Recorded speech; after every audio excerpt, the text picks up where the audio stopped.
ধনজন ভাইজা পুত্ৰ জ্ঞাতি মিত্ৰ কুল গোত্ৰ ইহাতো কিঞ্চিতো শোক নাই হিমলুৰ ফুল দেখি ৰখি থাকে যেনে পক্ষী পাছে তাৰো তোলাক নাপায়।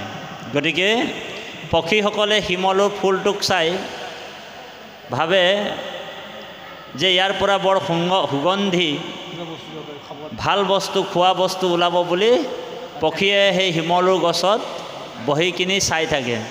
চাওঁতে চাওঁতে কি হয়, দুদিন যায়, তিনিদিন যায়, যেতিয়া 10 দিনমান পাৰ হৈ যোৱাৰ পিছত তাত এটা তোলা ওলায়, ফাটি যায় আৰু বতাহত উৰি যায়। বোলে পক্ষীজনীয়ে চাই থাকোঁতে বতাহত তোলা উৰি গুচি যায়। ঠিক আমাৰ জীৱনতো ধন জন টকা পইচা আজি আছে আৰু কালি ঔ হৰি ঔ ৰাম হৈ যাব। যত হাংসা ধন ধান পুত্ৰ পৰিবাৰ মৰিলে সংগে কৰতিও নাযায়। পাঠে আমাক কৈছে দেখা সখা মিতা ভাই আগতে মৰিয়া যায় ধন জন হবে পৰিহৰি এতিক্ষণে আশা ভালে একতিলে নিবে কালে জানি হৰি ভজা ঝান্ত কৰি। গতিকে মৃত্যু আমাৰ কাল ৰূপে আমাক মৃত্যুৱে বেঢ়ি ৰাখিছে, বুজিছেনে বাপ? কাল ৰূপে আমাৰ মৃত্যুৱে আমাক অজগৰৰ নিচিনা, কাল হৈছে অজগৰ, এই গিলিম হৈ আছে। সময় সুবিধা পালে ঔ হৰি ঔ ৰাম কৰি দিব, মানে টুপুককৈ গিলি দিব দেই বাপ। সময় কাল বুলি বস্তুটো বৰ বেলেগ বস্তু। আজি আছে আমাৰ, হয়তো কালি আমাৰ প্ৰাণটো নাথাকিবও পাৰে। সেইকাৰণে কচু পাতৰ পানী, কোনেও নাজানে যে আমাৰ অহাকালিলৈ কি হ'ব।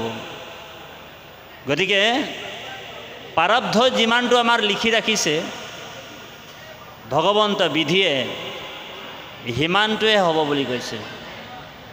তাতকৈ বোলে কমো নহয়, তাতকৈ বেছিও নহয়। ব্ৰহ্মা ভুৱনতো বোলে মৃত্যুৱে আমাক নেৰিব বুলি কৈছে। ব্ৰহ্মৰ ভুৱনতো মৰণ আছে বুলি কৈছে, ব্ৰহ্মাৰো মৰণ আছে।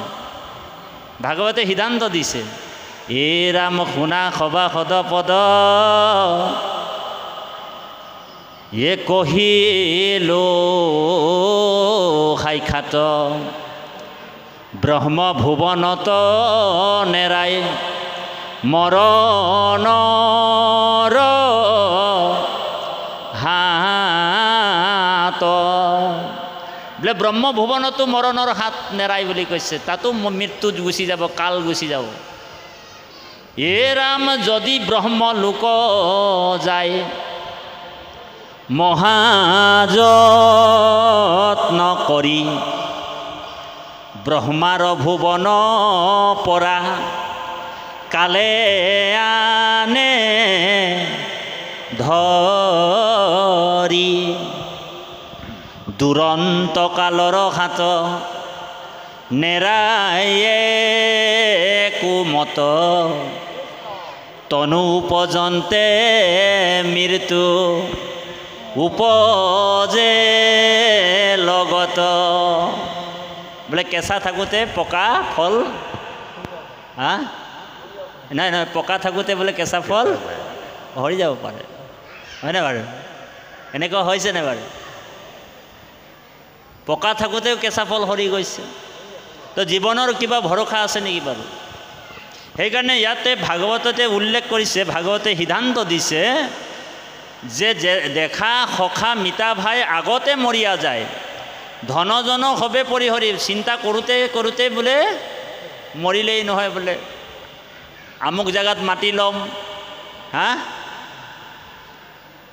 ধুনীয়া এটা ঘৰ বনাম, ছোৱালীজনী আছে বিয়া দিম, হয়নে? বোলে ভাবোঁতে ভাবোঁতে ঔ হৰি ঔ ৰাম হৈ গ'ল। বোলে কালে আহি কিনে সময়ত বোলে তাৰ কাম কৰি পেলালে। সেইকাৰণে 5টা বস্তু আমাৰ গৰ্ভতে সকলোৰে নিশ্চিত হৈ আছে, ধ্যান দি শুনিব। সকলোৰ গৰ্ভতে আমাৰ 5টা বস্তু নিশ্চিত হৈ আছে। কি কি?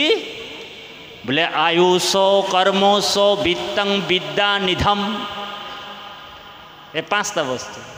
বোলে আয়ুষ কর্মস বিত্তং বিদ্যা নিধম, বোলে পঞ্চতানি গর্ভস্তু দেহিনাম, বোলে সৃজন্তে দেহিনাম। এই পাঁচটা বস্তু মাকৰ যেতিয়া আমি গৰ্ভত স্থিতি হ'লোঁ তেতিয়াই বোলে সেই পাঁচটা বস্তু আমাৰ নিশ্চিত হৈ গ'ল। ধ্যান দি শুনিব, বৰ গুৰুত্বপূৰ্ণ কথা। কি কি? বোলে আয়ু, আমাৰ আয়ুটো কিমান, কিমান দিন জীয়াই থাকিম। কৰ্ম, আমাৰ কৰ্ম কি হ'ব? চুৰ কৰিবনে, হেৰি ডকাইত কৰিবনে, ভালকৈ কাম চাম কৰিব? আমাৰ জীৱনৰ কৰ্মটো আমাৰ তেতিয়াই গৰ্ভতে ঠিক হৈ আছে। বিত্তং মানে জীৱিকা, ইয়াৰ জীৱিকা কি? বিদ্যা, ই কিমান পঢ়িব? ধ্যান দি শুনিব, বৰ গুৰুত্বপূৰ্ণ কথা। এজন ল'ৰা আপুনি চাব, মেট্ৰিকত যদি এবাৰ ফেল হ'ল, আপুনি তাক আৰু নাম লগাই দিলে, আকৌ ফেল হ'ব, আকৌ নাম লগাই দিলে, আপুনি বলেৰে যিমানেই নাম লগাই থাকক, বোলে তাৰ বিদ্যাত তেওঁ মেট্ৰিক ফেললৈকে আছিলে, হৰি মেট্ৰিকলৈকে আছিলে, তেওঁক আৰু আপুনি পঢ়াব নোৱাৰে, কাৰণ সেইটো গৰ্ভতে ঠিক হৈ আছে। বুজিছেনে বা? পাঁচটা বস্তু গৰ্ভতে ঠিক হৈ আছে। আয়ুষ কৰ্মচ বিত্তং বিদ্যা আৰু নিধম। নিধম মানে কেতিয়া মৰিব ই, সেই পাঁচটা বস্তু মাকৰ গৰ্ভতে আমাৰ সকলোৰে ঠিক হৈ আছে। সেইকাৰণে ৰজা পৰীক্ষিতে তৰুণ কালতে নিজৰ দেহ ত্যাগ হৈ গ'ল, তৰুণ কালতে। পৰীক্ষিতৰ নিচিনা বৈষ্ণৱ আছিলে নেকি কোনোবা? ধ্যান দি শুনিব, বৰ গুৰুত্বপূৰ্ণ কথা দেই বাপ। পৰীক্ষিতৰ নিচিনা বৈষ্ণৱ আছিলে নেকি কোনোবা? ভূত ভৱিষ্য পৰীক্ষিতৰ নিচিনা বৈষ্ণৱে নোলাব বুলি কৈছে। গৰ্ভতে যিজন ভগৱানক দৰ্শন কৰিছে ৰজা পৰীক্ষিত। বিশ্ব ব্ৰহ্মাণ্ডৰ একান্ত ভকত হৈছে পৰীক্ষিত, ৰজা পৰীক্ষিত। গৰ্ভতে যে যিজন নেকি পৰমাত্মাক দৰ্শন কৰিছে জন্ম নোহোৱাৰ আগতে, সেইজন নিচিনা বৈষ্ণৱ আৰু পৃথিৱীত নাছিলে। তথাপিও বোলে তেওঁৰ অল্প কালতে তেওঁ অ হৰি অ ৰাম, কাৰণ প্ৰাৰব্ধই প্ৰাৰব্ধৰ কাম কৰিব বুলি কৈছে। প্ৰাৰব্ধই প্ৰাৰব্ধৰ কাম কৰিবই আমাৰ। সেইকাৰণে আমাক ইণ্ডিকেশ্যনবিলাক ভগৱানে পঠাই আছে দেই। ইয়াৰ পৰা চুলিটো পকিবলৈ আৰম্ভ কৰিছে, তাৰমানে এইটো আমাক প্ৰথম ইণ্ডিকেশ্যন দিছে, সংকেত দিছে, তই এতিয়া সাধুৰ সংগলৈ যা, ভকতৰ সংগত কৃষ্ণ কথা শুন। এইটো আমাক ফাৰ্ষ্ট ইণ্ডিকেশ্যন দিছে ভগৱান। ইয়াৰ পৰা চুলিটো পকিছে, কিন্তু তথাপিও মানুহবিলাকে কি কৰে, মই বহুত দিনলৈকে জীয়াই থাকিম বুলি, মই বুঢ়া নাই হোৱা বুলি ইয়াত কালাৰ কৰি লৈছে চুলিটো, হয় নাই? ইণ্ডিকা লগাই কিনি কালাৰ কৰি লৈছে, কোলা কৰি লৈছে, তথাপিও নামঘৰলৈ ভকতৰ সংগলৈ আহে নেকি? বোলে নাহে। এইটো ফাৰ্ষ্ট ইণ্ডিকেশ্যন দি দিলে আমাক, তই এতিয়া বুঢ়া হৈছ, তই হৰি ভজন কৰ, হৰিৰ ভকতি কৰ। আয়ুটো দিনে দিনে আমাৰ পাৰ হৈ গৈ আছে দেই বাপ। সেইকাৰণে হিন্দীত কৈছে, এজন গজল গায়কাৰ কৈছে, চলি যা ৰহি হে उमर धीरे धीरे, चली जा रही है उमर धीरे धीरे। আমাৰ উমৰ ধীৰে ধীৰে গৈ আছে, আয়ুটো আমাৰ ধীৰে ধীৰে পাৰ হৈ গৈছে। সূৰ্যৰ লগতো আয়ু যেন হৰৈ, হয়নে বাৰু প্ৰভু সমস্ত? আমাক ইণ্ডিকেশ্যনবিলাক পঠিয়াই আছে ভগৱানে এটা এটাকৈ। অলপ দিনৰ পিছত কাণটো কলা কৰি দিব, তই কৃষ্ণ কথা নুশুন নহয়, কাণ দুখন দিছিলোঁ কৃষ্ণ কথা নুশুন নহয়, ৰ পৰচৰ্চা পৰ নিন্দা শুনি থাক। কোনোদিন ভকতৰ সংগত বহি বোলে কৃষ্ণ কথা নুশুনিলি নহয়, এটা কাম কৰিম ৰবা, কাণ দুখন মইহে দিছিলোঁ তোমাক, এটা কাম কৰিম বোলে মই তোমাৰ কাণ দুখনে কলা কৰি দিম, শুনি থাক আৰু এতিয়া পৰচৰ্চা পৰ নিন্দা। কিছুমান জেগাত আইসকলে অকল পৰচৰ্চা পৰ নিন্দা কৰে, আমাৰ আইসকল বাৰু তেনেকুৱা নহয়। আমাৰ বৰ ৰাইডিঙীয়া আইসকলৰ কথা কোৱা নাই। বোলে ৰাতিপুৱা যেতিয়া শুই উঠে ইফালৰ পৰা বাহনীটো লৈ শাৰী শাৰী আহি গেট পাইহি, এফালৰ পৰা এজনী ওলাই যায়। দুইজনীয়ে যেতিয়া এটেচ হৈ যায়, তাৰ ঘৰত এইটো হৈছে, ইয়াৰ ঘৰত এইটো হৈছে, তাৰ বোৱাৰীটো এনেকুৱা, তাৰ বোৱাৰীটো তেনেকুৱা, তাই বোলে ইমান সুন্দৰ কাপোৰ ক'ত পালে, অকল পৰচৰ্চা পৰনিন্দা আৰম্ভ কৰি দিয়ে। 1 ঘণ্টামান পৰচৰ্চা পৰনিন্দা আৰম্ভ কৰি দিয়ে, হয়নে বাৰু? কিন্তু ভাগৱতে কৈছে যে গ্ৰাম্য কথা কথনে মলিন হুৱে মন। আমি যিমান পৰচৰ্চা পৰনিন্দা কৰিম, ভগৱানে কৈছে যে তোমাক কাণ দুখন দিছিলোঁ মই কৃষ্ণ কথা শুনিবৰ কাৰণেহে দিছিলোঁ, অমৃত, হয়নে বাৰু? কিন্তু তুমি দেখোন বোলে পৰচৰ্চা পৰনিন্দা শুনি সময়বিলাক পাৰ কৰি দিলা।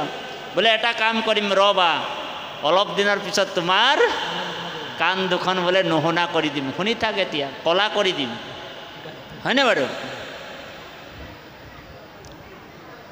তাৰপিছত ভগৱানে কৈছে তোমাক 32টা দাঁত দিলোঁ। কিহৰ কাৰণে 32টা দাঁত দিলোঁ? বোলে ভকতে বোলে নাম গাব, নামৰ প্ৰসাদ ওলাব, হয়নে বাৰু? সেই নামৰ প্ৰসাদটো চুবাবৰ কাৰণে আমাক 32টা দাঁত দিছিলে, হয়নে প্ৰভু? কিন্তু 32টা দাঁত লৈ কিনে আমি কি কৰিলোঁ? অকল মাছ মাংস চুবাই থাকোঁ। ঔ হৰি ঔ ৰাম, ঔ ৰাম, হয়নে বাৰু? অকল মাছ মাংস, বোলে আজি মাছ কালি মাংস।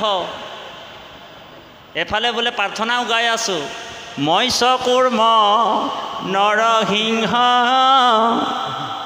বামন পৰশুৰাম হলিৰাম বৰা খচি ৰাম।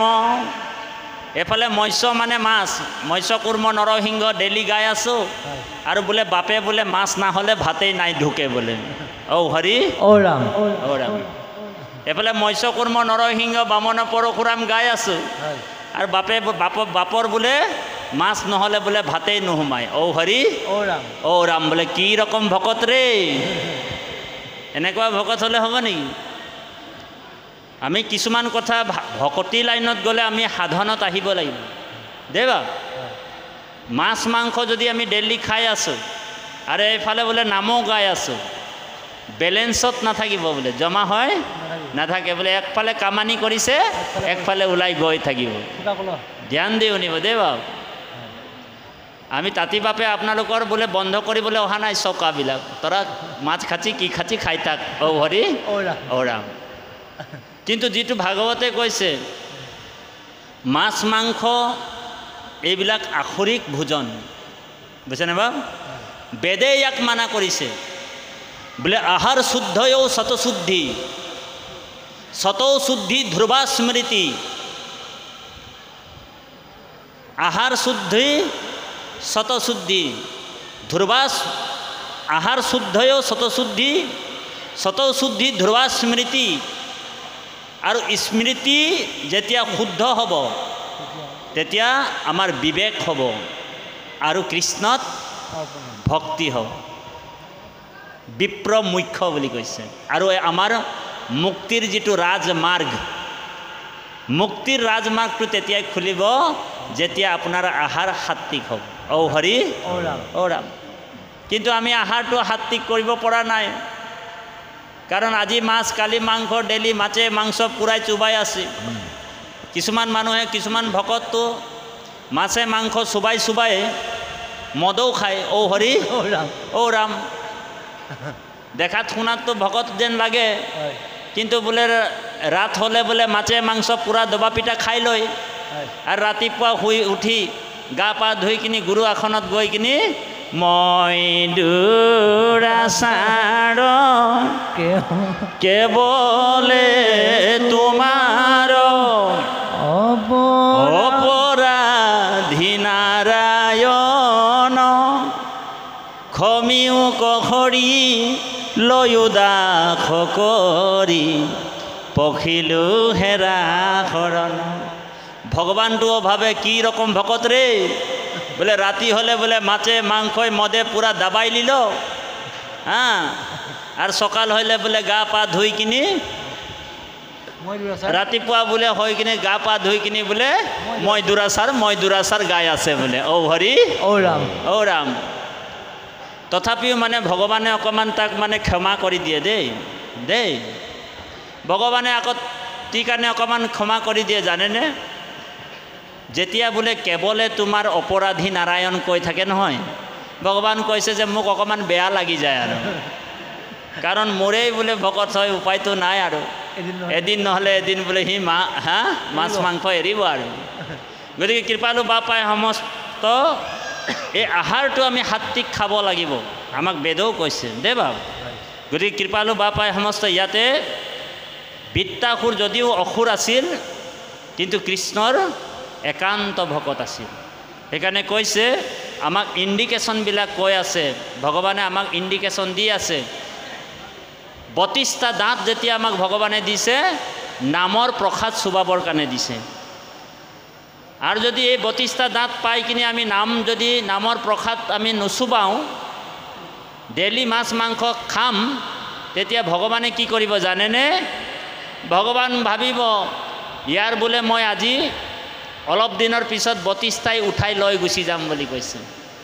আৰু যেতিয়াই 32টা উঠাই লৈ যাব, ইয়াততো এটাও দাঁতেই নাই। বোৱাৰীয়ে বোলে মাংসৰ বাতিটো আনি দিছে শহুৰক, বা বোলে তুই বোলে মাংসগিলা খাইলে। তেতিয়া বোৱাৰীটোক শহুৰে কৈছে, মা বোলে মাংসগিলা লি যা, বোলে জোলটা দিলেও হবে বোলে মাংসকেইটা লৈ যোৱা, এতিয়া বোলে জোলটো দিলেও হ'ব। তথাপিও বোলে জোলৰ প্ৰতি আসক্তি আছে।